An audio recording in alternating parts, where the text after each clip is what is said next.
just got back from getting water, but I'm having an epiphany. This happens. But I was just thinking about the self, right? And how they explain it is that when you get extremely traumatized in childhood, sometimes your self can go and something else takes over. The false self, and your true self technically dies. I think a lot of psychologists would say that it gets disassociated or dissociated and buried, but some people say it just disappears. Anyway, I was thinking this, right, because I'm going to do a video on my spiritual path that I was following and the things that happened to me, because they were pretty profound, very profound. And yeah, so I'm going to do a thing on that. But I've realized now that if you are a person who had a self, as in, you know who you are inside, what you like, what you don't like, and it's totally driven from a place of you knowing who you are because you were given a chance to grow your own independent personality as a child in a healthy environment, right? So that person's probably not going to seek much spiritual help, are they? Because they're kind of functioning and they're doing all right. And if everything's going all right, they're never going to look for help.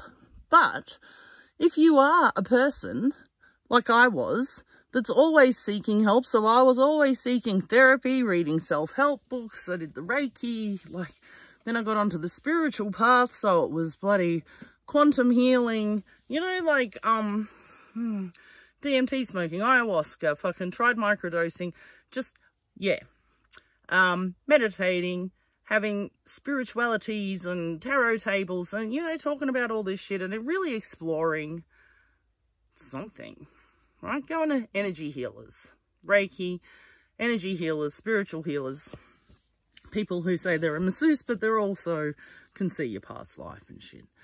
But, you know, I was doing Kundalini yoga for like nearly 2 years, which was awesome, but I don't know. I just realized now that I've always been searching for something outside of myself directly, as in knowingly, consciously. I am aware that I have always been searching for something to try and fix whatever I thought was not right within me. So the fact that I am searching for something outside of myself to fix something, whatever I'm experiencing inside of myself, I think automatically indicates that you don't have a self. I think it's that simple. If you're a person that is always seeking guidance from outside sources in relation to your spirit and the meaning of life and what you're here for and what else is out there, like looking for that bigger meaning all the time. You're not looking for a bigger meaning, you're just looking for meaning, full stop. And you're looking for a meaning because you are lacking meaning within yourself. You can't reconcile why you are here, and you can't reconcile what it is within you that's just not right. Yeah. And then by default, by seeking help, by default, you're placing yourself in a vulnerable position for people who take advantage of people who are lacking in their own self. And these are the people that you will go and see for help, trying to find yourself through something they're offering. The thing they're offering might just be that it's a niche they found and it's a really good cover. They might not even believe it, or they genuinely do believe it, but they still don't realize that it's just a cover. And obviously a narcissistic tendency would be to be one of these healers and actually believe that you are helping these people when they buy into your belief. And yeah, it's like projecting. The healer or the helper or the doctor or whoever projects onto the patient what they need and automatically projects what they are based on what they tell them. And the patient's already projected something onto this person before they've approached them, probably, because they're looking for them. So it's the same thing. I just, anyway, I kind of had that realization walking back from the lake that if you, this is reflecting on my own journey, if I've always been looking for help outside of myself to fix the bad things that I felt inside, or the confusion, or the emptiness, or the loneliness, or the lack of worth, or just the sheer, I don't know, no reason for living, as in you just, the why, you know, the why has this happened? Why am I here? Why was I born? What's the point? All of that. So I sought out help, and in all different areas, everywhere, my whole life, and obviously indirectly probably through people, trying to figure myself out. Maybe I put myself into these bad situations because I thought it might help me figure out what I went through as a child.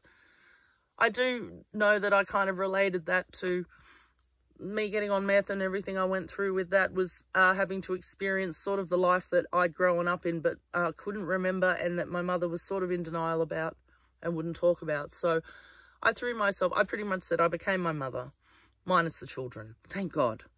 But that's pretty much, I mean, I crammed it all into like a year, but year and a half if you count the 6 months that led into it with the boyfriend that worked away.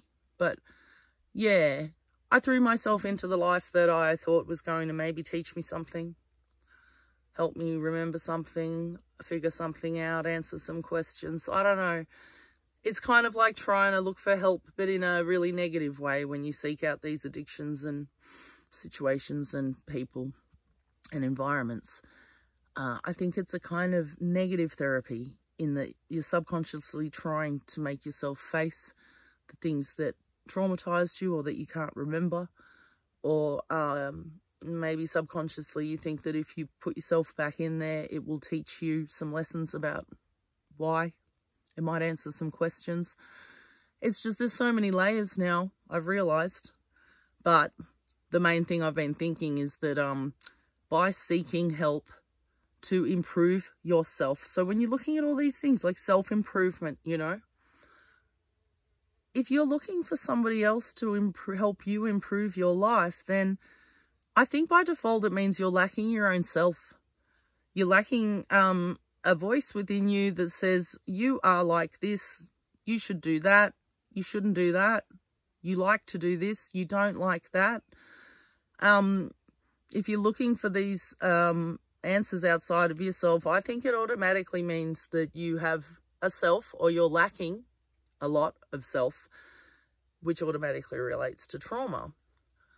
So it's just something to think about. I was like, oh God, yeah, that makes total sense. Total sense. So it's just something for you yourself to think about, that if you are the same as I am, as in, you know, there's something that, you know, your childhood, and even if there isn't, because it could be something traumatic that you can't remember, or it could be something traumatic that's not technically considered in general terms today with all the horror that we watch that would be traumatic. But it could just be separation anxiety from your parent, or your home, you moved at the wrong age and the home was disrupted when you were young. I mean, maybe your mum had you and then, you know, a lot of people do this, have a kid and then shit, we have to move house. And the baby has to go through a removal, like house moving within the first month or two, right? I think that would be traumatic for a baby. It could be, given certain scenarios. But do you understand what I'm saying? It could be very simple. It could just be that the kid's puppy got run over when it was like 1 year old. And whatever ensued, or the way that it happened, was trauma because it was bonding with that thing, or maybe the parent didn't give it enough sympathy or consolation or explain it properly. Your trauma could be really simple, and your trauma could just be that you've been watching fucked up shows when you were a really little kid and watching your parents laugh at violence and watching them watch music videos that are sexual and trying to make sense of the images and the language that's coming into your brain and bouncing off your parents and seeing how they react. Yeah, all of that is kind of like trauma, technically, for a child, because they can't process aggression. So I guess even watching a really violent video clip for a really little kid, like a 2, 3, 4, 5, 6-year-old, would probably be very confusing. And if you saw your parents singing that all the time and cranking and dancing around the house, as a little child, you're going to relate that to happiness. Do you understand how this permeates at every level? Trauma. Technical trauma. Is it just enough to shake the child's brain out of a normal way of being able to think and survive? And then you throw them out into the world, and what do you think is going to happen? They're not ready for it. They're too young. And the system we designed to put them in is like dog eat dog. And a lot of people turn a blind eye. So anyway, that was an epiphany I had. I have epiphanies. I used to get them if because I'd stopped smoking pot for very long, extended periods of time, because I do get sick of being stoned. And eventually I'm like, I just want to have a clear head. I don't like, my lungs are the thing, like it's hard to breathe. I don't dream. I don't like buying the tobacco that I mix with it. I don't like buying the pot. I don't like chasing it and trying to find it and having to go get it off people. I just get sick of everything. And so then I quit for extended, like I've quit for years. But yeah, I start again. What was I even talking about? See? Brain. It's all good. I can't even remember. But I'm finished. It was all about epiphanies. Oh, Potpiphanies. Sorry, got back there. So when I hadn't smoked for a long time, I'd chuff. And for the first couple of days, I'd get these Potpiphanies, as in just so much. We used to do it when I was young with my uncle and my aunties. And we'd all sit there having these amazing ideas, business ideas, right? And then we'd get up the next day and was like, what were those amazing ideas we had to make money? And we'd be like, I don't remember. We were like, we need to write this shit down. This is why I used my camera when I was having memories and I didn't have a counsellor, because it was a good way to record what I was going through. And I got used to doing this, so it comes naturally now, because for about probably 3 or 4 months while I didn't have a counsellor and I was going through some really severe first time ever memories coming back, flashbacks, physical and mental, combined with a breakup and then quitting my job and, you know, just not having somewhere to live. It was all very... So I just used this because I thought I'll show my videos to my future counsellor when I finally get one. And I got used to talking to the phone as a counsellor, but taking me through these really just full-on experiences where I was very confused and didn't know what was happening physically or mentally, and calling 1-800-RESPECT for help. But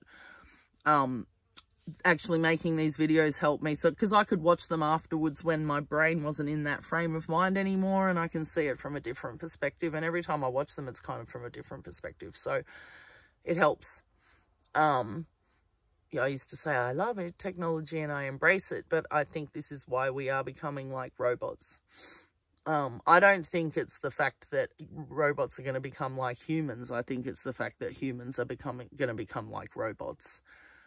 And I think that's artificial. I think the artificial intelligence is actually what they're feeding us through this, whatever we're bombarded with our whole lives, through media and books and school and music and whatever. I think that's creating an artificial intelligence in itself. I feel like I'm an artificial human being and that I really shouldn't exist given everything that happened to me. From a perspective of nothing like that should ever happen to a child. But also from the perspective of once that happens to a child and they make it to this stage, what are they actually going to become? What do these people become as soon as they hit adults and get released upon the world? So I think this is the real artificial intelligence that they're creating, is human robots. And I think we're all walking around in a robotic state, being driven by something artificial that was created from external sources and not through our own being and our own experiences. That makes perfect sense to me. And I do feel like a robot now. So yeah, think about that. Everyone's going on about like the AI being outside and in the phone, right? This is the Matrix. No, it isn't. The Matrix is in your head, and it's every single person you surround yourself with and every place you choose to go to. The Matrix is your own self-projected image of the world and other people. And the reason that you do that is because you're traumatized. A child is supposed to do that at a certain age and develop a personality. We're not supposed to do it our whole lives. I think that's what happens. It sticks us in this childlike state where we're constantly trying to make sense of things, because at the time of that development, we weren't able to make sense of things. And we get kind of stuck in this childlike state of mind, and we spend the rest of our life trying to make sense of things in a childlike state when it should have been figured out and sort of, but the basics should have been figured out healthily for a child when it was very young. The hard wiring and the formative years, you know, like 0 to 6. But, yeah, I think if in that time, your ability to absorb information properly and be able to reconcile that with your own being and incorporate it into part of your personality that's becoming, then if you miss out on that, you carry that on into the rest of your life and keep searching for help outside of yourself one way or another, or you look for things to numb your pain because you do have this emptiness and you don't know why, so you just go out and do things that keep you busy or get you off your face or whatever, help you ignore it and deny it. But we're all looking for something, right? It's either a band-aid or a blindfold or a cure.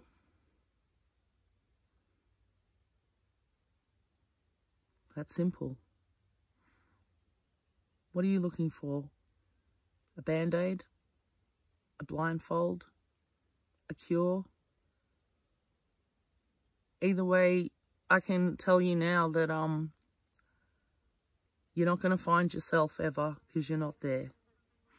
And I think it's easier for you to face the fact that you may not actually have a self, rather than spending the rest of your life questioning why you don't feel like you have a self and looking for it outside of yourself in others. So I think you really need to ask yourself, do I have a self? Who are you asking then? When you say ask yourself, if there's no self, who are you asking? And then who's answering? If you've got no self, right? Who's asking the question? And then who's answering the question?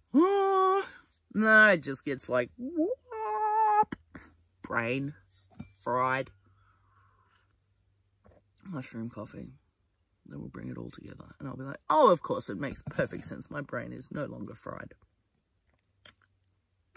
I can process this information without any cognitive dissonance. So think about it. You're seeking yourself outside of yourself because you have no self. Whoa.